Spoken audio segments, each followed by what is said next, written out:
I've been to the mountaintop by Martin Luther King. Thank you very kindly, my friends. As I listened to Raphael Abernathy and his eloquent and generous introduction and then thought about myself, I wondered who he was talking about. It's always good to have your closest friends and associate to say something good about you. And Ralph Abernathy, Ab- Abernathy is the best friend that I have in the world. I'm delighted to see each of you here tonight in spite of a storm warning. You reveal that you are determined to go on anyhow. Something is happening in Memphis. Something is happening in our world. And you know, if I were standing at the beginning of time, with the possibility of taking a kind of general and panoramic view of the whole of human history up to now, and the Almighty said to me, Martin Luther King, which age do you like to live in?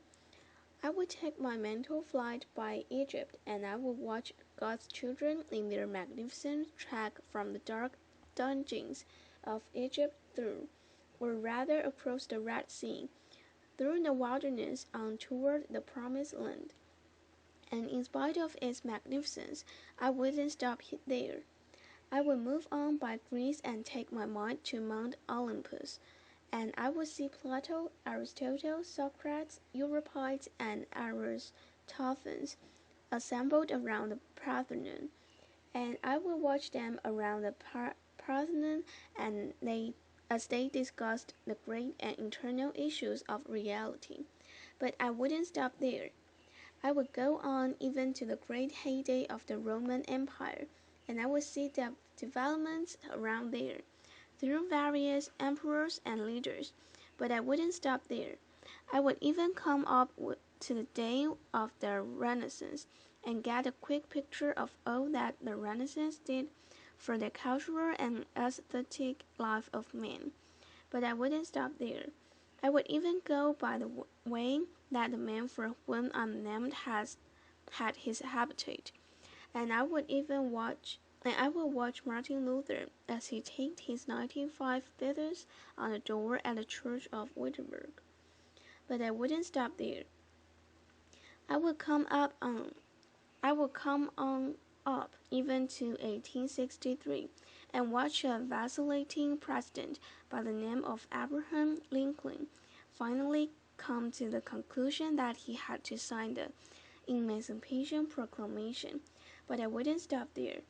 I would even come up to the early 30s and see a man grappling with the problems of the bankruptcy of his nation, and come with an eloquent cry that we have nothing to fear but fear itself.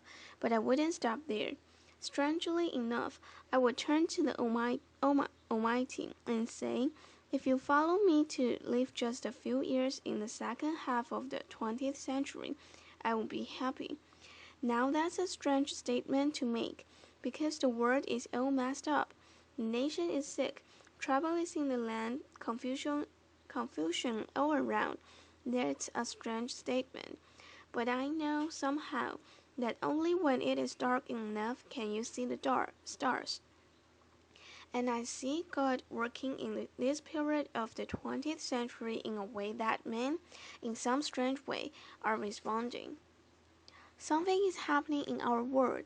The masses of people are rising up, and wherever they are assembled today, whether they are in Johannesburg, South Africa, Nairobi, Kenya, Accra, Ghana, New York City, Atlanta, Georgia, Jackson, Mississippi, or Memphis, Tennessee, the cry is always the same. We want to be free. And another reason that I'm happy to live in this period is that we have been forced to a point where we are going to have to grapple with the problems that men have been trying to grapple with through history. But the demands didn't force them to do it. Survival demands that we grapple with them. Men, for years now, have been talking about war and peace, but now no longer can they just talk about it. It is no longer a choice between violence and non-violence in this world. It's non-violence or non-existence. That is where we are today, And also, in the human rights revolution, if something isn't done, and done in a hurry to bring the colored peoples of the world out of their long years of poverty, their long years of hurt and neglect, the whole world is doomed. Now, I'm just happy that God has allowed me to live in this period to see what is unfolding. And I'm happy that He's allowed me to be in Memphis. I can remember. I can remember when Negroes were just going around, as Ralph has said, so often, scratching where they didn't itch, and laughing when they were not tickled. But that day is all over. We mean business now, and we are determined to go to gain our rightful place in God's world. And that's all this whole thing is about. We aren't engaged in any negative protest and in any negative arguments with anybody. We are saying that we are determined to be men. We are determined to be people. We're saying that we are God's children. And that we are God's children, we don't have to live like we are forced to live. Now, what does all of this mean in this great period of history? It means that we've got to stay together. We've got to stay together and maintain unity.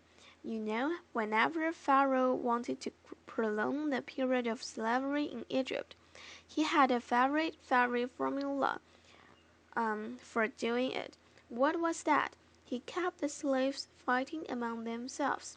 But whenever the slaves got together, something happens in Pharaoh's court, and he can now hold the slaves in slavery. When the slaves get together, that's the beginning of getting out of slavery. Now, let us maintain unity. Secondly, let us keep the issues where they are. The issue is injustice.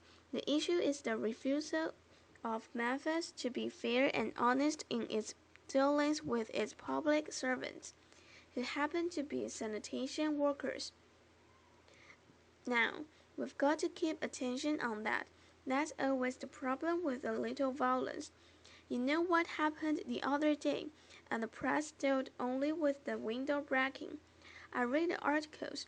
They very seldom got around to mentioning the fact that 1,300 sanitation workers are on strike, and that Memphis is not being fair to them, and that Mayor Loeb is in dire need of a doctor. They didn't get around to that.